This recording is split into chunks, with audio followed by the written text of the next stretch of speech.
Mesdames, Messieurs, peuple congolais, depuis 50 ans déjà, le dictateur Sassou Nguesso a toujours préparé méthodiquement ses plans et ses agendas cachés contre les uns et les autres, contre le peuple congolais et contre ce pays qu'il a ruiné et détruit. Et à chaque fois, il est toujours passé comme la lettre à la poste. Souvenez-vous, pour ceux qui sont ici en France et notamment dans la diaspora congolaise de France, souvenez-vous, en septembre 2014, nous étions aux Assises nationales du Congo, dans les réunions que nous avons tenues dans Paris Nord, exactement dans le 10e arrondissement de Paris. J'avais dit que Sassou Nguesso va changer la constitution. Que disait la tribune ou la salle, les gens rigolaient. Et la suite, on la connaît. Donc, je vais ici vous parler de la ligne rouge spéciale, plan diabolique de Sassou Nguesso contre le peuple congolais et contre ce pays. En réalité, Sassou est aux abois. Mais comme il croit à son étoile contre ce peuple-là, contre ce pays-là, donc qui ne risque rien, n'a rien. Sassou prend des risques parce qu'il sait que, de toute façon, il n'a plus rien à perdre. Parce que s'il perd les moyens de l'État dont il dispose contre ce peuple-là et contre ce pays, il est foutu. Et c'est pourquoi il prend tous les risques. Et depuis de nombreuses années, ça lui a toujours porté bonheur contre le malheur des Congolais, l'enfer des Congolais sur terre. Mesdames, Messieurs, peuple congolais. Donc, le futur, c'est tout justement le passé et le présent qu'on ignore. Et on apprend souvent des erreurs du passé et on apprend toujours des autres. Donc, Sassou Nguesso, aujourd'hui, est désormais positionné sur les stratégies ou sur les scénarios qui se sont déroulés en RDC, Congo. Depuis déjà 2016 à nos jours. Et c'est l'option choisie par l'éducateur. La première option ou le premier scénario ou le premier plan que nous avions démasqué, c'est Sassou Nguesso se prépare à rendre la présidentielle 2021 avec sa constitution qui est la plus antisociale et criminogène existante au monde, qui depuis 2015 est en train de la consommer, en plus du hold-up de 2016, et qu'il est en train de le consommer en toute impunité. Devant un peuple de moutons, un peu plus ou moins intelligent, peu structuré, moins organisé, pire encore, ce peuple n'est pas courageux. C'est des lâches heureux, des peureux heureux, tant civils, politiques et militaires. Sinon, au vu, au regard de la justice, de l'oppression, de la division et de la barbarie, on aurait déjà pris notre responsabilité. Donc, Sassou le sait très bien que il n'a plus d'issue. Sinon, de passer en force. Mais comment? Parce qu'il sait bien que ce peuple-là ne le menace pas. Malgré la justice et autres. Tous les services le disent que le peuple congolais est atypique. Il ne menace pas le dictateur qui est en train d'hypothéquer les revenus, foutre le bazar dans ce pays et le ruiner et le détruire. Il est parti comme un net mortel. Et ils vont rester là qu'à pleurer.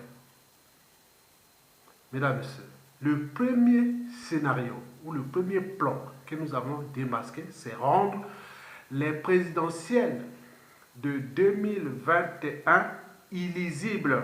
Ça veut dire qu'on va jouer à la prolongation. Les raisons évoquées vont être d'abord financières. Il n'y a pas d'argent, on ne peut pas faire le fichier. Et on va voir, donc ils vont trouver tous les scénarios qu'ils ont déjà préparés au niveau des officines tyranniques à caractère diabolique, satanique, antisocial et chinogène. Donc ils ont déjà préparé leur scénario pour prolonger la situation. 2021, 2022, 2023, oui, on attend, on croise les doigts, on ne sait jamais. Il peut y avoir retournement de situation en fonction des événements. Donc retenez bien que les présidentielles de 2021 n'auront pas lieu. Il y aura prolongation, il y aura plein de choses qui vont ajouter pour embrouiller, brouiller et autres pour arriver à rester là, encore là.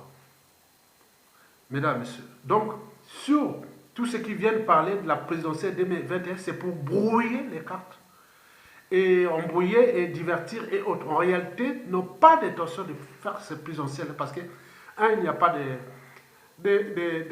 de l'argent, et deux, qu'est-ce qu'ils vont faire avec les commissaires, les Mokoko et tous les autres. Donc, c'est un scénario que lui-même, il sait bien que s'il arrive quelque chose à Mokoko, déjà autour de la région, et historiquement, on ne sait jamais. Donc, même au sein du clan, il dit non, non, non, non.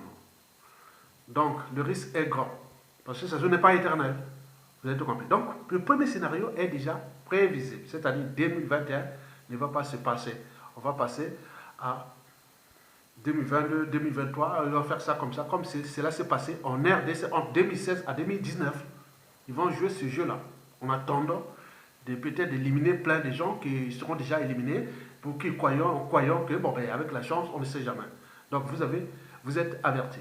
Deuxième scénario, c'est mettre le pays à feu et à sang. Au cas où les tensions ou la situation de rendre les présidentielles illisibles ne marche pas, donc il faut mettre le pays là à feu et à sang, au jeu de la division. Donc mettez les acolytes du nord au sud, tous ceux qui sont adeptes de la violence ou de la division des deux côtés, ils vont se battre peut-être au sud, peut-être au nord, pour créer un climat de méfiance et de division, et qui a bazar, que voilà les scénarios. Donc ils ne savent pas comment ils ont déjà préparé ça avec leurs cellules secrètes, le scénario qu'ils vont faire comme on a eu les terroristes d'État dans le pôle.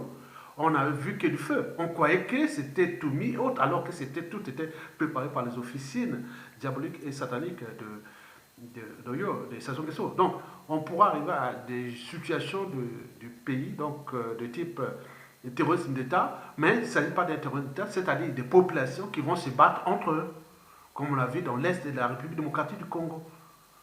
Donc, ils vont se battre comme ça. Je ne sais pas où, au nord, au sud, ils vont créer des scénarios comme ça. Et donc, lui, il va voir qu'il va être là comme un faiseur de paix. Et pour chercher, alors que c'est lui-même qui a allumé le feu. Donc, c'est un pompier pyromane qui va d'abord allumer le feu, et en attendant peut-être 1 an, 2 ans, 3 ans qui se battent, et après on l'appelle que venez le faiseur de paix à l'échelle nationale, qui n'a pas que fait la paix en Afrique et ailleurs, maintenant il fait aussi la paix chez lui. Donc, vous voyez le plan. Donc, le plan de mettre le Congo à feu et à sang est déjà sur la table des officines des tyranniques de Lyon. Et le dernier plan ou dernier scénario que nous avions démasqué, c'est jouer à la Poutine, c'est-à-dire trouver quelqu'un qui va faire le jeu comme Poutine l'a fait, mais en réalité, ils sont sur la voie du pacte Kabila-Tshisekedi. Mais ils sont en train de voir les scénarios. Parce qu'au départ, c'est comment?